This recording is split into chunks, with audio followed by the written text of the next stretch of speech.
Hello again. Unfortunately, we have more bad news this week.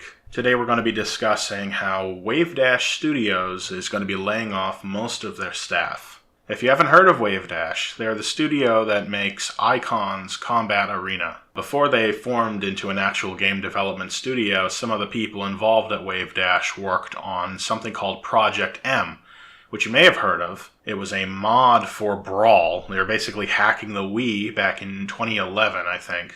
And it was more or less an attempt by players to turn Brawl back into Melee, the game that had preceded it, to kind of change up the way that everything played, the speed, the physics, other factors, taking all of the content that was made just for Brawl, but changing the game fundamentally to make it more like its predecessor. The mod was very popular and was often found at tournaments for Smash Brothers across the country, although that changed once you get to 2015, where it pretty much disappeared, probably because Nintendo was becoming more involved with those tournaments, and by the end of the year the team had pretty much shuttered the mod. And I can't fault them for doing that. I think it makes perfect sense. You can hone your skills with a fan project like this, and then you move on and make some money. Really get into the industry that way. But unfortunately, I feel that Icons really was not the product a lot of people actually wanted to play. It confused me ever since I first saw it, because it really looks so much like Smash Bros. Melee. That was really their intention in some ways.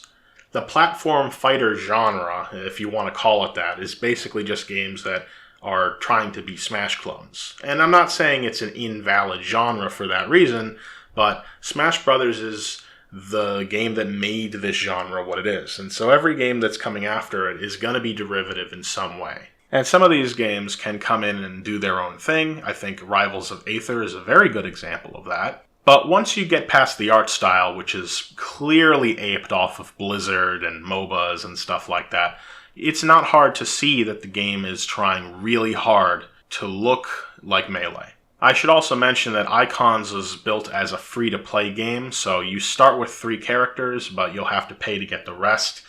And there are going to be 8 characters in the upcoming definitive version of the game, which I'm assuming is going to get rid of this whole free-to-play element now that the game has failed. Half the roster are very clearly just based on Melee iterations of the Smash Bros. Cast. The 3 that they give you to start, you've got Fox, you've got Captain Falcon, and you have like a Ganondorf-type character. And that right off the bat just sets the tone that Wavedash was kind of trying to make an imitation, or at least that's how they thought they could get people on board. Because the other characters that you have to pay for, they did try to make something new. They don't really feel like Smash analogs from what I've seen of them. But it doesn't change the fact that that was really their strategy, was to get people in off of Melee. You want to play a game that is just like Melee on the computer? Here it is. And this is perhaps the biggest mistake that you could make. The Melee community, I don't want to say anything mean about it, but those guys, they are going to be buried clutching their GameCubes. That's just how it is. They're never going to move on to anything that they see as the next best thing. Even Project M didn't necessarily kill Melee. There are still people playing it in tournaments today on the biggest fighting game stages in the world. So to think that this game could get that audience is a little foolish. And even if it did get that audience, it's not a very big audience. The Melee community, they're very vocal, they're certainly sizable, but you don't really see a lot of new blood getting into that game. It is from 2001 after all. So it might not be the best audience to market towards, but you still have the rest of the Smash fans out there, and I think that that's where it seemed underwhelming, is that it didn't really look that unique. This leads me to the second biggest problem with Icons, in my opinion, which is the fact that there is already a Smash Brothers game coming out in December.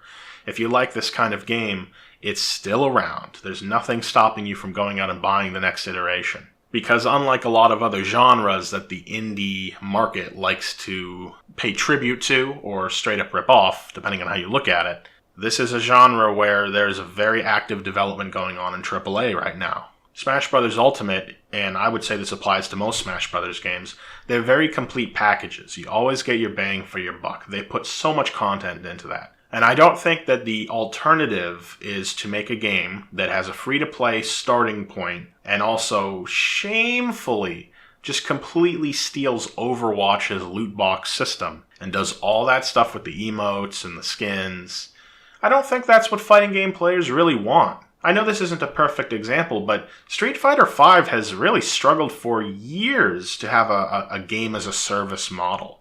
It's just not working. That's not what the audience wants. I think fighting game audiences want a package to feel complete when it comes out, and Capcom can't deliver that, and I don't necessarily expect an indie team to do that either. There's nothing wrong with supporting the game after its launch. That's great, but I think that booting up the game and seeing that you can only play as Fox, Captain Falcon, and Ganondorf, and then the more interesting characters are locked away, I think that rubs people the wrong way.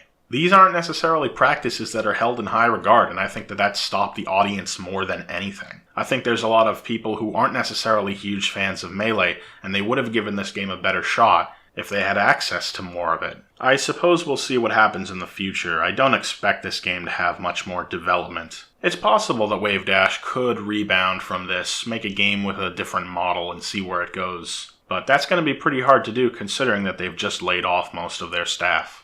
I wish everybody well, and I hope for the best. But I think that this is a cautionary tale, because if you're going to be spending the kind of money that these guys were on a project, you need to make sure that it's truly stand out, and that it isn't just the runoff of something that's already very successful. Imagine spending millions of dollars to make a Call of Duty clone. You would lose. You would lose big time. And Smash Brothers isn't Call of Duty, but it's still a dominant force. It's created this whole genre. And it's a very small genre that's only taken off in the last few years, in my opinion. I do think that the indie scene can produce quality fighting games. I think Skullgirls is a great example of that. But Skullgirls was successful because they were truly inspired. It doesn't feel derivative of anything else, especially in the art department. Icons ultimately felt like some kind of Chinese knockoff of Smash Brothers, and I think that you need to come at it with more inspiration if you're going to try to compete. But maybe you completely disagree with me on this. Have you played Icons significantly? What did you think of it? Maybe you're a big fan of Slap City or some of those other games?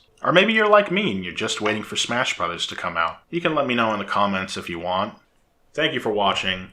I'll see you next time.